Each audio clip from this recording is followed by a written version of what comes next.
Let's talk about Pharisaism. Pharisees were a group of people that believed in the Jewish God and that he would act, and that loyal Jews could be used in that holy action.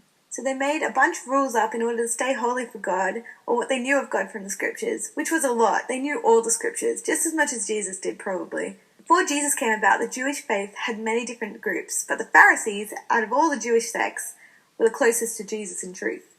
They did know and love that Torah. Good for them. From what we know in Jesus' time, a little after, maybe 70 to 120 AD, there were about 6,000 Pharisees and they mostly resided in Jerusalem. We know there were some in Judea and Galilee, so they're probably more spread out than we know. Pharisees had massive influence over the religious leaders like rabbis or priests, but they themselves were not actually official, for real, authority-given leaders. They knew the scriptures so well and spoke so influentially, they may as well have been. Pharisees were not even official teachers of the Torah. It was one of the functions of the priesthood, both in Jerusalem and in the local community. Pharisees sought to bring moral pressure to bear their own purity as best they could.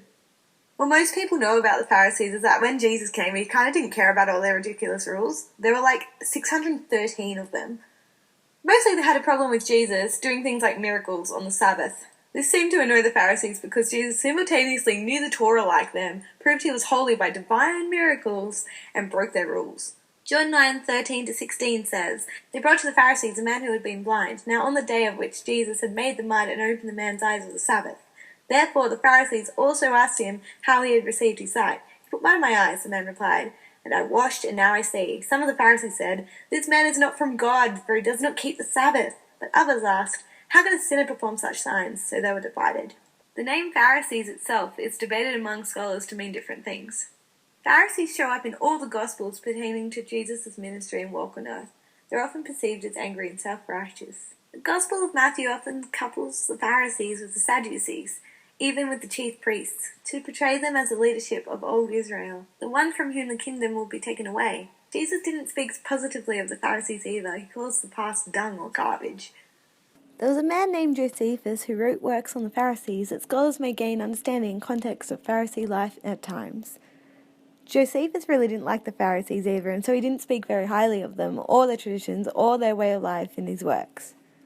Having begun as a religious political pressure group at the time of the Maccabees, the Pharisees attained their greatest de facto power under the later Hasmoneans. A quick recap on the Maccabees and Hasmoneans for those who don't know. The Maccabees led a Jewish rebel army that took control of Judea, founded the Hasmonean dynasty, resurrected Jewish religion, which may have been by force, expanded Judea, and reduced the influence of Hellenism, which is a great culture.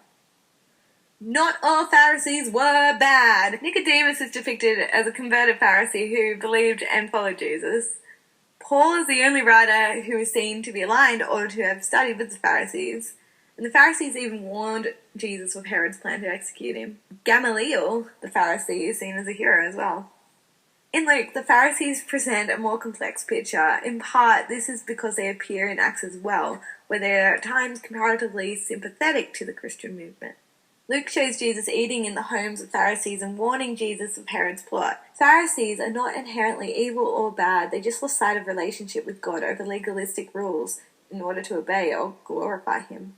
Writings of Paul make some mention of his Pharisaic background, Christian theology shaped by his earlier training perhaps as a Pharisee. If this is all we had to go on, we would have a view of the Pharisees as strict interpreters of Jewish ancestral traditions, mastered by a zeal for God, which sometimes led to acts of violence. The Pharisees saw themselves as standing firm for the old ways, the traditions of Israel, against paganism from without and assimilation from within. Their extreme focus on the Torah makes perfect sense within its setting, and so does the increasing concentration, in this and the subsequent periods, on issues of purity.